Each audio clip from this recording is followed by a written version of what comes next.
Tuhan bersamamu. Inilah Injil suci menurut Santo Matius.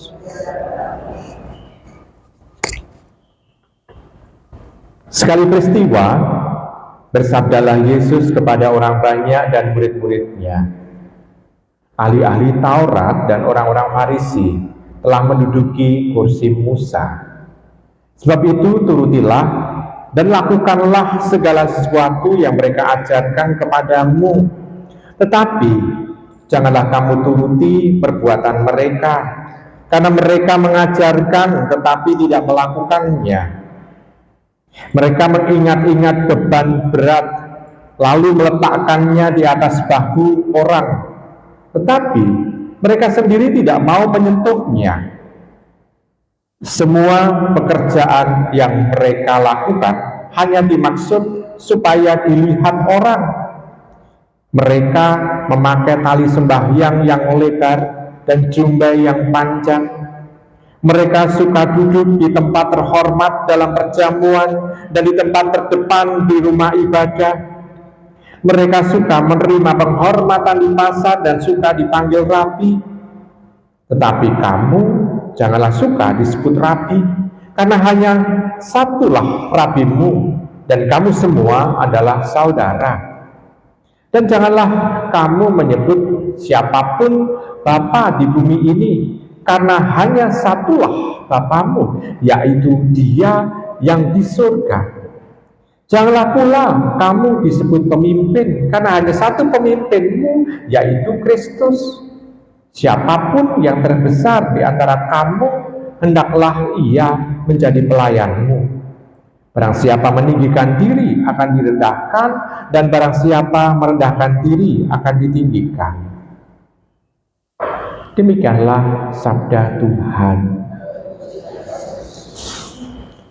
Ibu, Bapak, saudari-saudara terkasih dalam khusus Tuhan, dalam bacaan Injil di sini kita bisa melihat kenapa Tuhan bisa bersabda seperti itu. Begini, Ibu Bapak, beberapa waktu yang lalu kita mendengarkan Tuhan dicobai oleh setan, betul ya? Kitab suci itu juga dipakai oleh setan. Ternyata setan juga tahu isi kitab suci dan mentafsirkannya. Tentu saja tafsirannya sesuai dengan maksud setan itu sendiri ya. Jadi dia tetap menggunakan kitab suci, mampu untuk menggunakan kitab suci. Tapi tafsirannya sesuai dengan apa yang dikehendaki oleh setan itu. Artinya teks kitab suci itu ada. Karena kita seringkali kan mempunyai sesuatu pikiran bahwa kalau orang itu menggunakan kitab suci pasti dia itu dari Allah. Ternyata kitab suci sendiri itu mencatat bahwa setan pun begitu. Nah, ahli Taurat dan orang Farisi itu tentu saja pintar sekali menggunakan kitab suci. Jadi ahli Taurat, orang Farisi pintar sekali untuk menggunakan kitab suci karena dia memang khusus untuk belajar kitab suci itu. Dan dia bisa juga mentafsirkannya. Apalagi ditambah dengan kedudukan mereka. Memang tugasnya adalah untuk mewatakan, untuk mengajar. Maka Tuhan mengajak supaya mendengarkan. Kalau berhadapan dengan setan, jangan didengarkan. Karena apa? Kedudukan dia memang mau untuk jelomprongke, atau untuk joroke, atau untuk meruntuhkan manusia. Tujuannya adalah itu. Jadi kita tahu yang berbicara adalah setan. Tetapi kalau ini yang berbicara adalah orang Farisi dan ahli-ahli Taurat, kita tahu karena kedudukannya memang untuk mengajar. Jadi harus didengarkan ajarannya. Nah, Tuhan mengkritik ahli Taurat dan orang Farisi, tetapi jangan turuti tingkah lakunya, hidupnya, praktek hidupnya. Dengan demikian kita bisa melihat, kalau demikian kitab suci ternyata ada orang yang pintar untuk mentafsirkan kitab suci dan juga membacakan kitab suci, lalu juga mentafsirkan dan juga mengajarkan dengan baik, tetapi dia tidak menghidupi. Ada juga seperti itu, dan kita pun juga menemukan beberapa orang di kalangan kita juga. Tapi Tuhan mengajak supaya kita lebih dibanding dengan ahli Taurat dan orang Farisi. Tidak hanya membaca, mentafsirkan, tetapi juga harus menghidupinya. Dengan cara menghidupi firman Tuhan itu secara benar, sesuai dengan kehendak Tuhan, sesuai dengan yang dikehendaki oleh Tuhan, kita dituntun untuk menuju kepada kehidupan yang lebih baik lagi di hadapan Tuhan. Sehingga identitas kita sebagai anak-anak Allah ini bisa layak untuk kita sandang.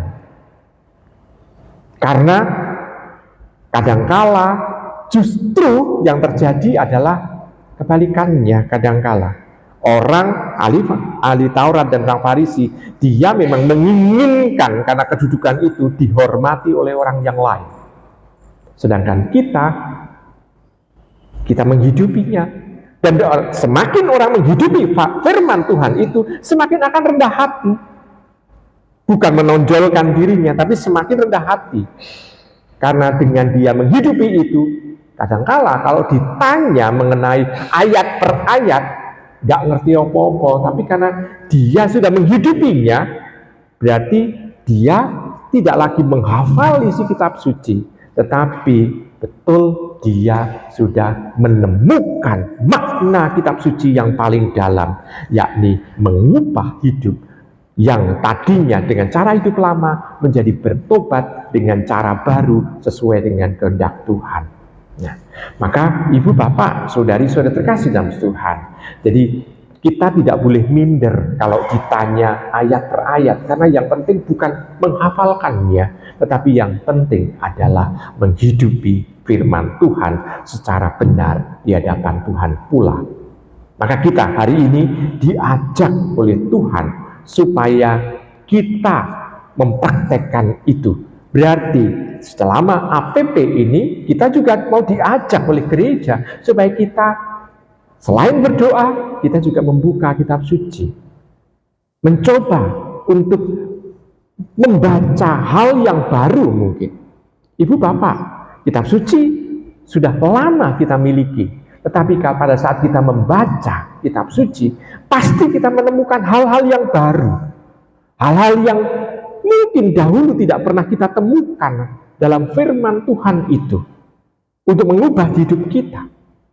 Maka kita bisa melihat rencana Tuhan dalam kitab suci itu sungguh-sungguh mau mempertobatkan kita pula supaya kita menjadi manusia yang semakin layak untuk disebut sebagai anak-anak Allah. Nah, mari kita bersama-sama untuk mengakrabi kitab suci itu dengan lebih serius lagi. Selamat merenungkan.